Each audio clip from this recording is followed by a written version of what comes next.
Nandito ako sa may pinaka-downtown ng Hungary, Budapest. Ayan.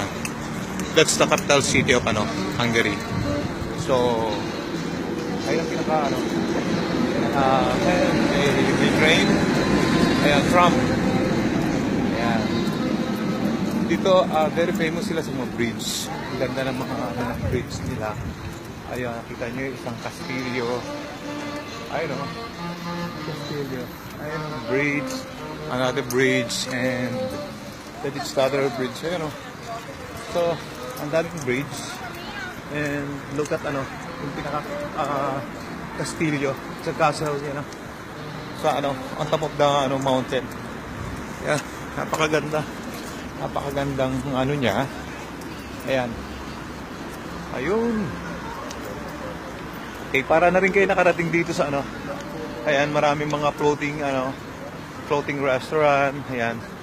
Umiikot siya sa buong ng Budapest. Ayun. Isang malapad na ilog. Ayan. So,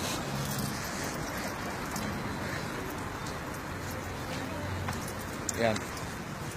Dito medyo delikado din. Marami din dito yung mga nangi-snatch. Oo. Para sa Quiapo eh. Ayan. Ayan.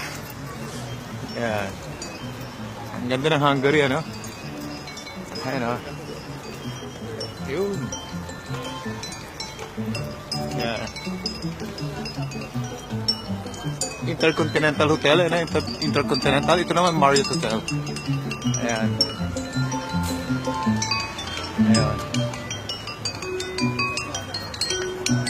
Ayan. Ang galing niya, Ayan. Pumagitan ng tubig. Ang galing naman. Very nice. Yung mga wine glass with waters. Ang galing ko. Galing. Galing. It's nice. Okay. So, I'll off now. Yan. Kailangan ko magpahinga muna. And, ayan. Medyo nagugutom na ako. So, thank you for watching my video. Ayan. Para na rin kayo nakarating dito sa Hungary, Budapest. Okay, thank you guys for watching.